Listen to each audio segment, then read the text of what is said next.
किसान साथियों नमस्कार, राम राम, सत श्री अकाल, आदाब। किसान साथियों, आप सभी साथियों का अमित महिला यूट्यूब चैनल के ऊपर स्वागत है, अभिनंदन है।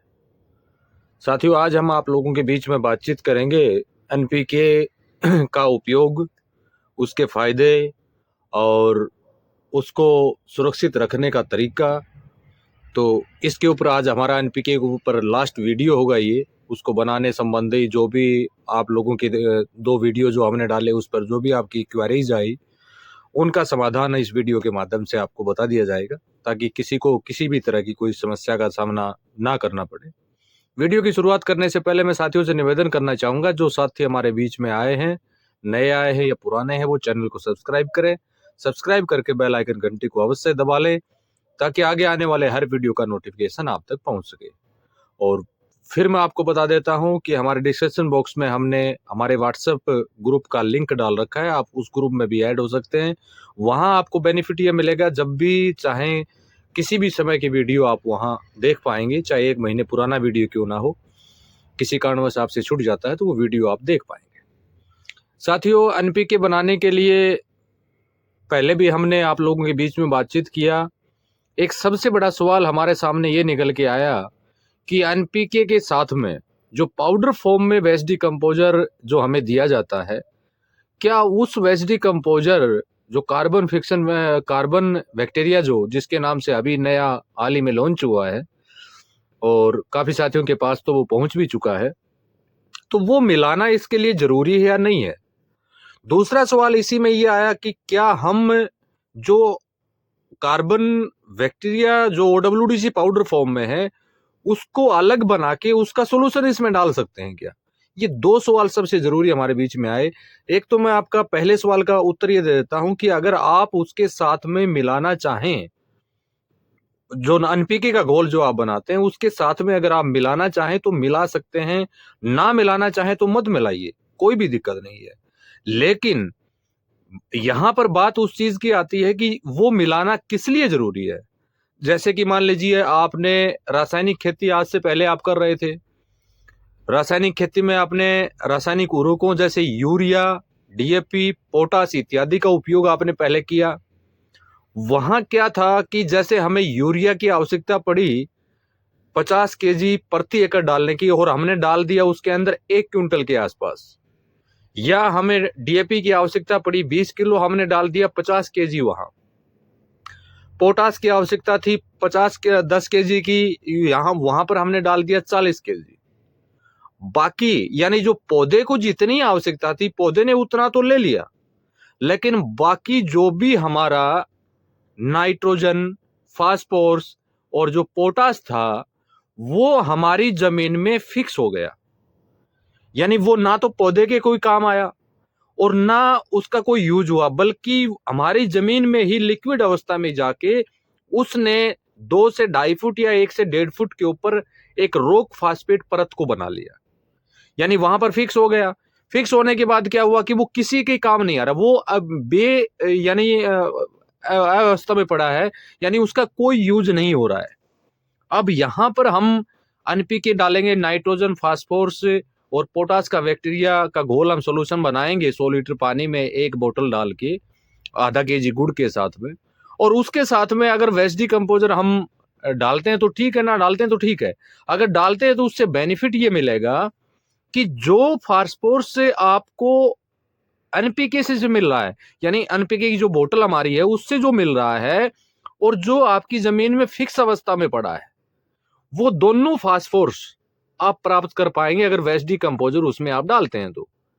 मेरी बात मैं फिर आपको दोबारा रिपीट कर देता हूं, जो भी नाइट्रोजन और जो भी फास्फोरस और जो पोटाश आपकी जमीन में एक कठोर पत्थर के रूप में पड़ा हुआ है, उसको पिघलाने का काम जो करेगा, उसको घोलने का काम जो करेगा, वो वेस्ट डिकम्पोजर करेगा। अब यहां सवाल यह है कि सर माननीय डॉक्टर साहब ने तो नहीं बताया कि वो मिलाना जरूरी है। मिलाना जरूरी ये नहीं बताया, लेकिन उन्होंने इसका उदाहरण विस्तार से बता दिया।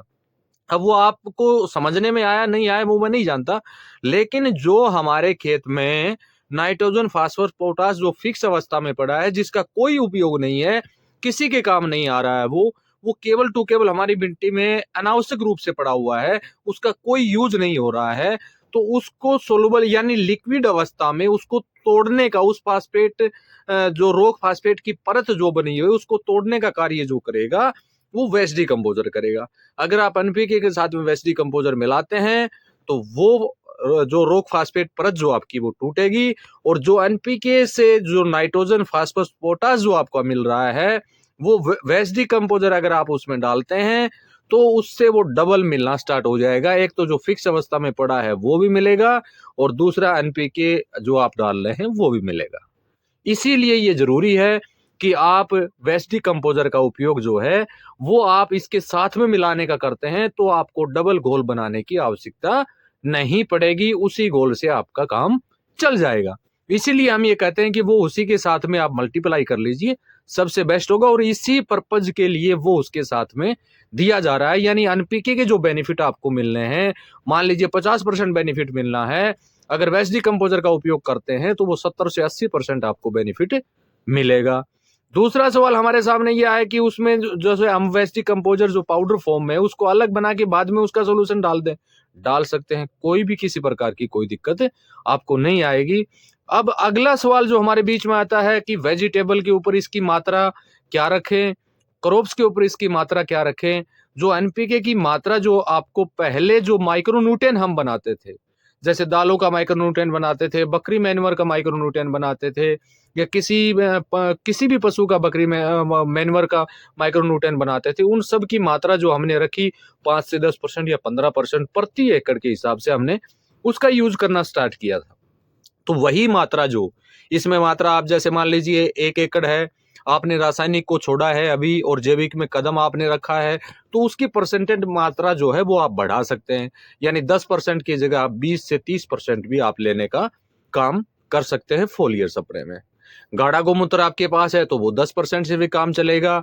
गाढ़ा गोमूत्र के साथ में एनपीके का सोल्यूशन अगर डालेंगे तो उसकी गुणवत्ता जो है वो और बढ़ाने का काम गाढ़ा गोमूत्र करेगा। ये काफी वीडियो में पहले भी आप लोगों को बताया गया है, और काफी किसान साथियों ने जो बाजार में एनपीके आता है जिसको मल्टीप्लाई दोबारा नहीं किया जा सकता, एक ही बार यूज है, उसका उपयोग जो रासायनिक फार्मिंग करते हैं वो साथी गाढ़े गोमूत्र के साथ में उस एनपीके का उपयोग कर रहे हैं।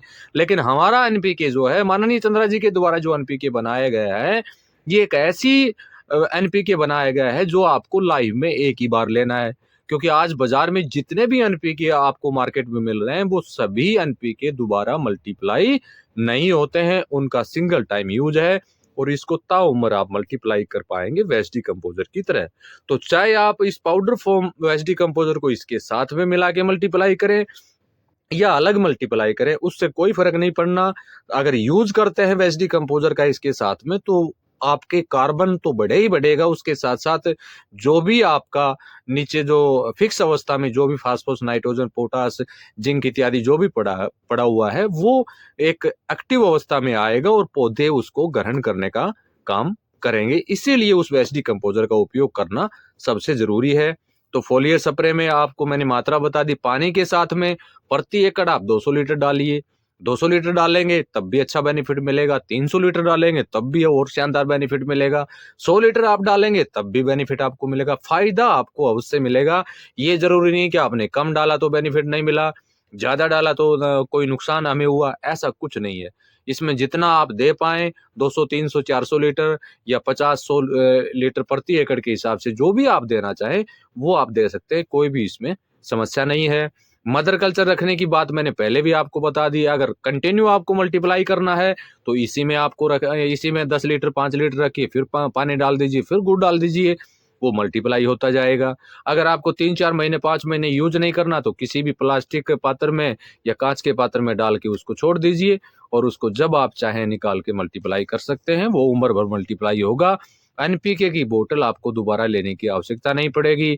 ड्रिप इरिगेशन, अब यहाँ पर एक सवाल और भी आया था कि जो उसका बेनिफिट आपको सबसे ज्यादा किस में मिलेगा, फोलियर स्प्रे में मिलेगा या पानी के साथ, दोनों का सम बराबर बेनिफिट आपको उठा पाएंगे। पानी के साथ में देंगे जड़ों में जाएगा, वहां भी नाइट्रोजन, फास्फोरस जैसे यूरिया, डीएपी, पोटाश इत्यादि का हम छिड़काव ही करते हैं, ऊपर से पानी लगाते हैं।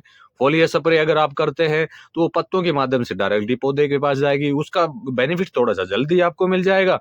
पानी के साथ में चलाते हो उसका बेनिफिट मिलने में थोड़ा सा समय आपका लग जाएगा, लेकिन फायदा दोनों तरफ आपका होगा। तो ये आज कुछ सवाल थे एनपीके का यूज करने संबंधी, वो मैंने आपको क्लियर कर दिए हैं। एनपीके से संबंधित जो भी क्वेरीज थी वो सारी तकरीबन पूरी हो चुकी हैं, और आगे आने वाले समय में आप, क्योंकि अभी आया है, इसका यूज हम करेंगे, यूज फार्मर करेंगे, उसके जो भी रिजल्ट के वीडियो हमारे सामने आएंगे वो आप लोगों के बीच में डालेंगे। हम भी इसका उपयोग करेंगे, उसके बेनिफिट जो भी गेहूं में, सरसों में, जौ में, मेथी में जो भी आएगा उसके बारे में आपको बताने का काम साथियों करेंगे। इससे संबंधित कोई भी फिर भी कोई अगर दिक्कत आपको रह जाती है तो आप व्हाट्सएप के माध्यम से पूछ सकते हैं। आपको जो भी हमारी तरफ से जो भी सहयोग होगा पूरा करने का प्रयास करेंगे। किसान साथियों को कोई भी ऑर्डर अगर आपको करना हो तो वीडियो पर दिए गए व्हाट्सएप नंबर की आप मैसेज करके ऑर्डर कर सकते हैं। और ध्यान एक बात का आपको रखना है, माननीय चंद्रा जी की वेबसाइट जो है उसके अलावा कोई भी कहीं दूसरी जगह पर ऑर्डर आप बिल्कुल ना करें। इस बात का विशेष रूप से आप ध्यान रखें। ये माननीय चंद्रा जी भी बता चुके हैं, मैंने भी आपको इस बारे में काफी बार सूचनाएं दे दी हैं। काफी लोगों ने मेरे वीडियो जो है वो कॉपी करके अपने यूट्यूब चैनल के ऊपर और कुछ वेबसाइट के ऊपर डाले हुए हैं, तो उनमें आप भ्रमित बिल्कुल ना हो, इस बात का विशेष रूप से ध्यान रखें। मेरे मोबाइल नंबर 9991477775 है, 7027279798 है। 2 मेरे व्हाट्सएप नंबर हैं, किसी पर भी आप मैसेज कर सकते हैं। हमारी तरफ से जो भी सहयोग हो पूरा करने का प्रयास करेंगे। इसी के साथ नमस्कार, जय हिंद, जय भारत।